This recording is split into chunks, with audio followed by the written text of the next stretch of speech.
సుమన్ టీవీలో మీ business promotions కోసం ఈ కింది నెంబర్ను సంప్రదించగలరు.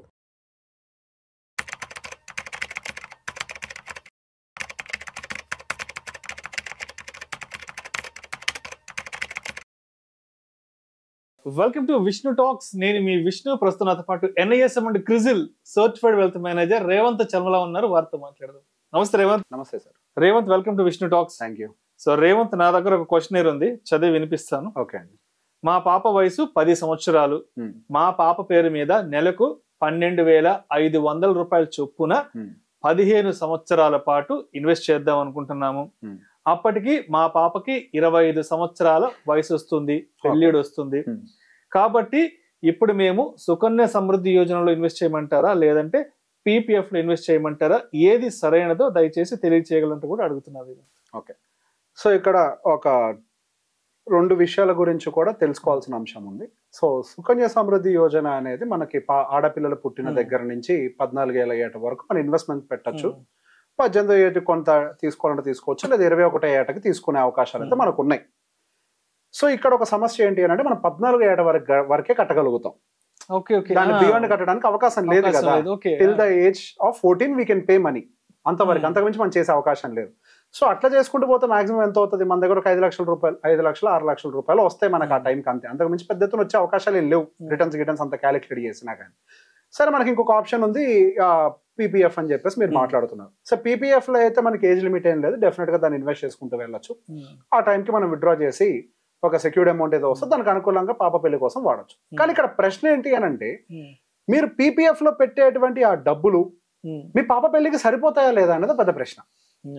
అది ఇప్పుడు ఆడపిల్ల పెళ్లి చేయాలంటే ఒక 20 లక్షల రూపాయలు యావరేజ్ ఎక్స్పెన్సెస్ వస్తున్నాయి. చిన్న చితక బంగారం అవ్వచ్చు, ఫంక్షన్ హాల్ అవ్వచ్చు, అంతా కానీ మినిమం బంగారం ఎంత అంతా కలిపి 20 లక్షలు ఇప్పుడే అవుతుంది. మొన్న కూడా ఆర్టికల్స్ వచ్చి ఆల్మోస్ట్ 30 లక్షల వరకు ఖర్చు పెడుతున్నారు. యావరేజ్ 30 లక్షల దాకా ఖర్చు పెడుతున్నారు మిడిల్ క్లాస్ ఇప్పుడు 2025లో. అవును.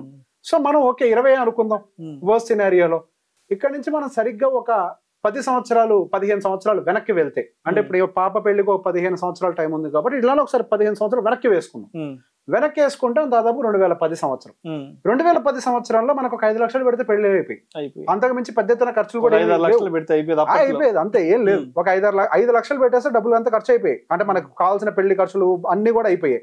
కానీ ఇప్పుడు మనకు అదే కాస్త ఎంత టర్న్ అవుట్ అయిపోయింది? మినిమం 20 లక్షలు, అంటే అప్రాక్సిమేట్ గా 10% ఇన్ఫ్లేషన్ నా క్యాలిక్యులేషన్ ప్రకారం. సో ఇప్పుడు అదే 10% ఇన్ఫ్లేషన్ మరి నెక్స్ట్ మనం ఫ్యూచర్ కూడా వేయాలి కదా. అంటే ఇప్పుడు నా పాప పెళ్లికి 20 లక్షలు నేను బడ్జెట్ అనుకుంటున్నాను అని అంటే ఒక 10% ఇన్ఫ్లేషన్ ఉంటుంది అని అంటే 15 ఏళ్లలో యావరేజ్ ఒక 83 లక్షలు ఖర్చు అవుతుంది. ఓకే, ఈ 83 లక్షల రూపాయలని మనకి PPF అనేది ఫుల్ఫిల్ చేస్తుందా లేదా? అదే 12,500 మీరు ఇన్వెస్ట్ చేసుకుంటూ వెళ్ళారండి, మనకు 15 సంవత్సరాలకి ఎంత అవుద్ది? అయితే గీతే ఒక 40 లక్షలు అవుతుంది. 40 లక్షలతోటి నిజంగానే మీరు 80 లక్షల పెళ్లిని చేయగలుగుతారా? చేయలేం కదా. మళ్ళీ ఒక 50% డెఫిషియన్సీ కదా. మళ్ళీ అప్పుడు 15 ఏళ్ల తర్వాత మళ్ళీ అంత అమౌంట్ని ఎక్కడి నుంచి తీసుకొచ్చి పెడతాము? సో బేసిక్ గా మనము ఇన్ఫ్లేషన్ బీట్ చేసే విధంగానే మన ఇన్వెస్ట్మెంట్స్ అనేవి ఉండాలి, దానికంటే లోవర్ సైడ్ మనం పెట్టకూడదు. సో ఇక్కడ మనకి Sukanya Samriddhi Yojana is very good product. PPF is also very good product. నాకు దాని మీద ఎటువంటి వ్యతిరేకత లేదు. కానీ ఎంత పెట్టాలో అంతే పెట్టాలి. అండ్ మనం పెట్టేటువంటి పెట్టుబడి ఆ ప్రోడక్ట్ సూట్ అవుతుందా మన నీడ్ కి?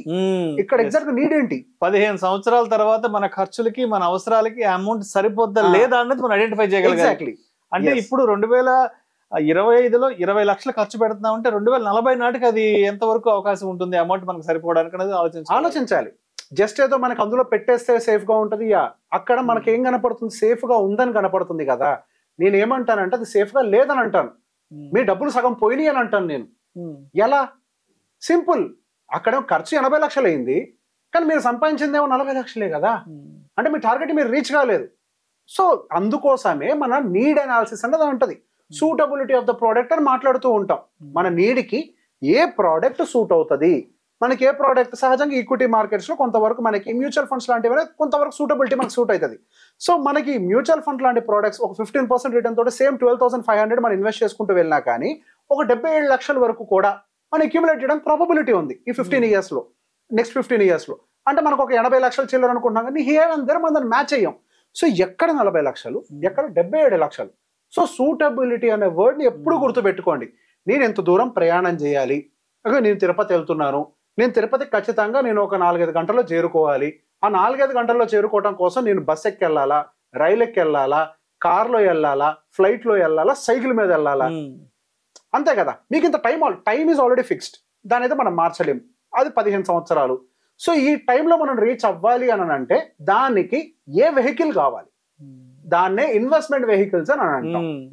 రైట్. ఇన్వెస్ట్మెంట్ వెహికల్ మనకి ప్రాపర్ అంటే మనకి ఏది సూట్ అవుతుంది, కొంతవరకు ఈక్విటీ అంటే మ్యూచువల్ ఫండ్స్ ఇటువంటివన్నీ కొంతవరకు సూట్ అవుతుంటాయి. అఫ్ కోర్స్ అందులో వాలటాలిటీ ఉంటుంది, it is subject to the market risk. ఇక్కడ ఆల్రెడీ మనకి రిస్క్ లేదు అని అనుకుంటున్నాం చూసారా పీపీఎఫ్ లో, అందులో కూడా రిస్క్ ఉంది. ఎలా? ఇన్ఫ్లేషన్ అడ్జస్ట్ అవ్వట్లేదు, అంటే మనకు కావాల్సిన రిటర్న్స్ రాకపోవడం వల్ల మనం కొంతవరకు సెట్ బ్యాక్ అయిపోతున్నాం, వెనకబడిపోతున్నాం కదా.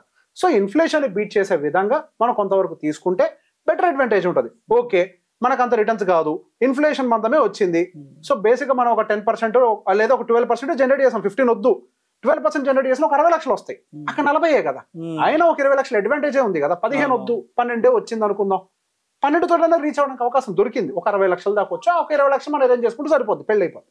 So suitability of the product అనేది ఖచ్చితంగా మన మైండ్ లో పెట్టుకోవాలి. అన్ని పనులకి అన్ని వస్తువులు పనిచేయవు. మీరు సైకిల్ కి ప్యాచ్ చేయాలంటే దానికి కావాల్సిన వస్తువునే వాడాలి, నేను ఇంకొకటి వాడతానంటే కుదరదు. ప్రతి దానికి సూటబిలిటీ ఉంటుంది. Thank you so much Revanth. Most welcome.